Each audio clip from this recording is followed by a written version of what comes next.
Salut! Ah, regarde combien c'est beau aujourd'hui! Combien le monde est merveilleux! Ah, quand je vois tant de choses et je pense au fait que Dieu a tout créé, je veux le louer! Parce que tu as créé le ciel et la terre, les animaux, les îles, les mers. Éternel, mon Dieu, tu es si merveilleux, merveilleux.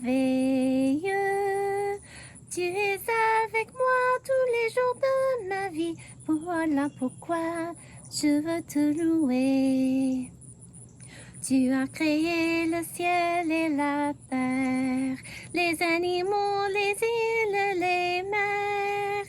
Éternel, mon Dieu, tu es si merveilleux, merveilleux. Par amour pour moi, tu as donné ton Fils. Voilà pourquoi je veux te louer. Tu as créé le ciel et la terre, les animaux, les îles, les mers. Éternel, mon Dieu, tu es si merveilleux, merveilleux. Tu m'entends, tu me réponds quand je te prie. Voilà pourquoi je veux te louer. Quand je pense à combien Dieu est grand, je veux lui louer pour tous les bienfaits qu'il nous a donnés et qu'il nous donne. Sauf de temps à autre, mes petites pensées, j'oublie. Et parce que j'oublie, comme ça, je ne le fais pas. Mais on a des fêtes, des jours féeriques pour nous aider à nous rappeler des choses comme l'action de grâce, pour nous rappeler d'être reconnaissants, comme Noël, pour nous rappeler que Jésus est venu sur cette terre, et comme Pâques, pour nous rappeler que Jésus est mort pour les péchés du monde et ressuscité des morts. Donc, on peut toujours choisir certaines choses qui peuvent nous aider à nous rappeler d'être reconnaissants envers Dieu pour tout ce qu'il a créé et tout ce qu'il fait. Et il y a une chanson qui peut nous aider à nous donner nos 3 temps du jour qui peuvent nous aider à nous rappeler de louer Dieu pour tout ce qu'il fait pour nous. Quand le soleil sort de l'immense océan, sans bruit dans le ciel, quand je vois le goéland, je sais que l'Éternel est grand, lui qui a créé le monde où tout est si merveilleux. Ça, c'est le matin. Quand vient le soir, quand tout se calme et se tait, tout près du manoir, j'entends encore le cliquet. Je sais que l'Éternel est grand, lui qui a créé le monde où tout est si merveilleux. Quand vient la nuit, j'aime l'éclat scintillant de tant d'étoiles qui brillent joyeusement. Je sais que l'Éternel est grand, lui qui a créé le monde où tout est si merveilleux. Oui, donc le matin, le soir et la nuit, on peut se rappeler de remercier Dieu pour tout ce qu'il a fait.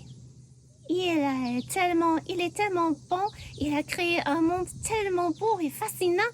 Donc, je prends ma place pour apprendre encore plus sur le jardin de Madame la monitrice et de ce que ça peut nous aider à comprendre dans la Bible. Donc, je prends ma place. J'espère que tu prends le tien et merci d'être là. Bye bye!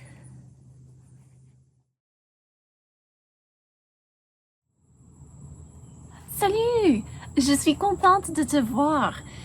Je commence à avoir des problèmes dans mon jardin et je fais des recherches sur comment aider mes plantes à résister aux insectes et aux champignons. Il y a tant de problèmes et tant de plaintes atteintes qu'il me semble que je ne maîtriserai jamais tous les détails de comment aider chaque plante individuelle. Mais sais-tu qu'il y a un moyen pour aider les jardiniers à connaître les caractéristiques des plantes sans mémoriser une longue liste de détails? Je lisais justement pour apprendre ce moyen parce que ça va me sauver beaucoup de temps et d'efforts. Et s'il y a un moyen qui me sauve de l'effort, je veux l'apprendre. Et toi? Apprenons-le ensemble. D'abord, nous devons comprendre comment fonctionne le monde botanique. Au commencement, Dieu créa les cieux et la terre, et il a créé les plantes selon leur espèce. Genèse 1, au verset 11 nous dit, où Dieu a dit, que la terre produise de la verdure, de l'herbe portant de la semence, des arbres fruitiers donnant du fruit selon leur espèce et ayant en eux leur semence sur la terre. Et cela fut ainsi. Quand Dieu créa l'herbe et les arbres selon leur espèce, il les a créés comme dans des catégories d'arbres et de plantes. Dans chaque catégorie, il y avait du potentiel génétique pour beaucoup de variétés, mais en même temps, les catégories avaient des limites. Un arbre ne peut pas devenir de l'herbe, et vice-versa. On ne plante pas de l'herbe et s'attend à voir pousser un gros chêne, n'est-ce pas? Ces catégories de plantes que Dieu créa sont décrites dans l'hébreu de la Bible comme des paramines. On a traduit ce mot par le mot espèce, mais malheureusement on s'est trompé par ce que le mot veut dire. Quand Carl Linnaeus, qui a inventé le système de classification scientifique que nous utilisons de nos jours, quand il l'a créé, il s'est trompé par ce que le mot espèce veut dire. Plus tard dans sa vie, il s'est rendu compte de son erreur et il était trop tard.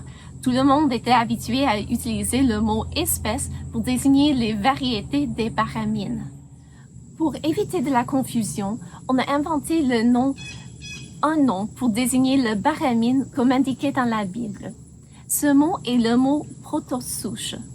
La protosouche d'une plante désigne d'habitude la famille scientifique d'une plante, et c'est en étudiant les protosouches des plantes et pas les variétés dans les protosouches que nous trouvons un truc pour nous aider dans le jardinage.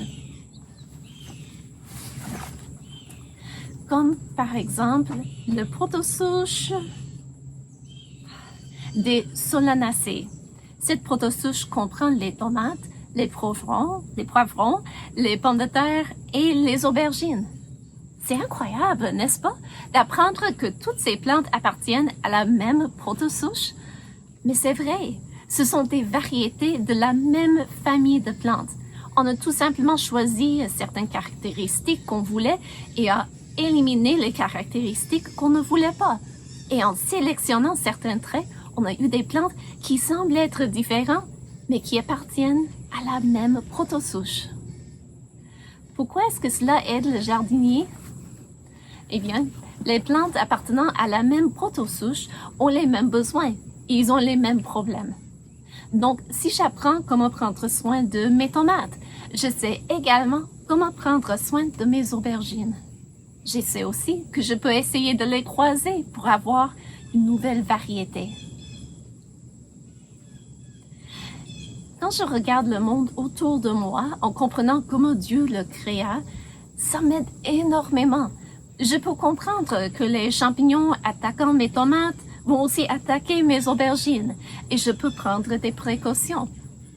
Et quand je vois qu'il y a des insectes qui mangent les feuilles de mon chou-kale, je sais que je dois les protéger ainsi que mes navets et mes radis. Si je ne réussis pas beaucoup dans mon jardin avec les carottes, je peux savoir que j'aurai aussi probablement peu de succès avec les panais et le céleri. C'est fascinant de voir toute la variété génétique que Dieu a mis en chaque protosouche quand il l'a créé.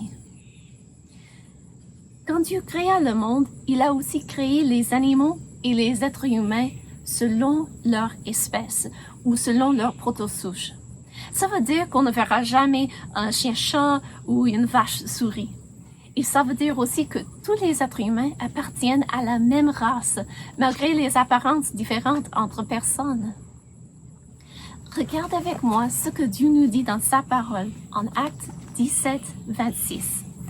La Bible nous dit que Dieu a fait que tous les hommes sortis d'un seul sang habitent sur toute la surface de la terre, ayant déterminé la durée des temps et les bornes de leur demeure. Dieu a fait tous les hommes sortis d'un seul sang. Sais-tu que des scientifiques ont découvert que tous les êtres humains descendent d'un seul homme et d'une seule femme?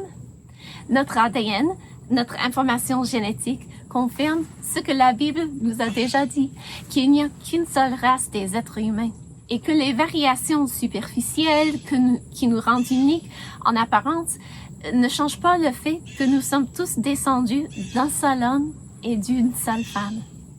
Si tu veux en apprendre plus, tu peux regarder les liens sous cette vidéo, qui ne sont que malheureusement en anglais, qui parlent de l'Adam Y-chromosomique et de l'Ève mitochondriale.